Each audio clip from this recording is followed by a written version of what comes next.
ఆ కృష్ణ భగవానుడే సేవకులమే మనందరం. ఆ పరమాత్ముడు కావలసిన ఫలమిస్తున్నాడు మనందరికీ. మనిషికి ఆలోచన అహంకారం, ఆవేదన అహంకారం. నాకన్నీ తెలుసు అనుకున్నప్పుడే మనిషికి అహంకారం వస్తుంది. ఆ అహంకారం వల్ల మనిషి వినాశనమైపోతున్నాడు.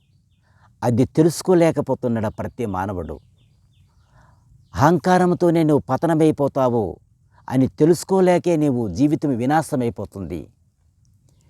ప్రతి సమయంలో నీవు శాంతిగా ఉండాలి. ఆ శాంతి భావన పొందుండాలి. ప్రతి ఒక్క జీవిని కూడా శాంతి పెట్టాలి. ప్రతి ఒక్కరిని కూడా తలంటికంతా బాధ కలిగించకూడదు. పరమాత్మ నీకు తప్పకుండా ఆ జ్ఞానం నీకు ఇస్తాడు. పరమాత్మ మంచి భావన పొందుతాడు. అందరికీ తెలుసుకోవాలి విషయం ఇదంతా. చక్కనైన జీవితము అనుభవించాలి. ప్రతి ఒక్కరూ కూడా సుఖశాంతులతో ఉండాలని ఆ పరమాత్మ ప్రార్థన. భగవంతుడు లీలలు కావాలి, శ్రీకృష్ణుడు లీలలు కావాలి మనందరికీ కూడా. కృష్ణ పరబ్రహ్మ